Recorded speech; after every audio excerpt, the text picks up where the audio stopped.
বন্ধুরা, তোমরা কি জানো বিশাল সমুদ্রের নীল পানির নিচে এক অদ্ভুত সুন্দর জাদুর শহর আছে? আজকে আমরা নীলুর সাথে যাব সেই রহস্যময় শহরের খোঁজে। নীলু সমুদ্রের পাড়ে একটি বড় উজ্জ্বল মুক্ত খুঁজে পেল। ওয়াও, এটা কি অদ্ভুত! নীলু ভয় না পেয়ে নিচে নেমে গেল। সে দেখল সে পানির নিচেও দীপ্তি শ্বাস নিতে পারছে। সেখানে তার সাথে দেখা হলো সোনালী মাছ ফিনের।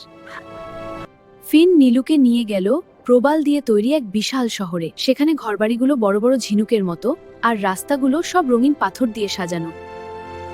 নীলু দেখল শহরের উজ্জ্বলতা কমে যাচ্ছে। জলপরী রানী বললেন, মানুষেরা সমুদ্রে প্লাস্টিক আর ময়লা ফেলছে, তাই আমাদের এই জাদুর শহর আজ বিপন্ন।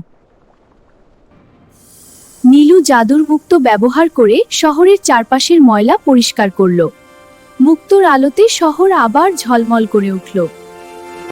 রানী নীলুকে একটি শঙ্খ উপহার দিলেন। নীলু কথা দিল সে পৃথিবীতে ফিরে সবাইকে বলবে সমুদ্র পরিষ্কার রাখতে। প্রকৃতিকে ভালোবাসলে প্রকৃতিও আমাদের রক্ষা করে। ঠিক বলেছ, আমরা একসাথে এটি করতে পারি। সমুদ্র সুন্দর থাকলেই আমাদের পৃথিবী সুন্দর থাকবে। হ্যাঁ, চলো সবাইকে বলি।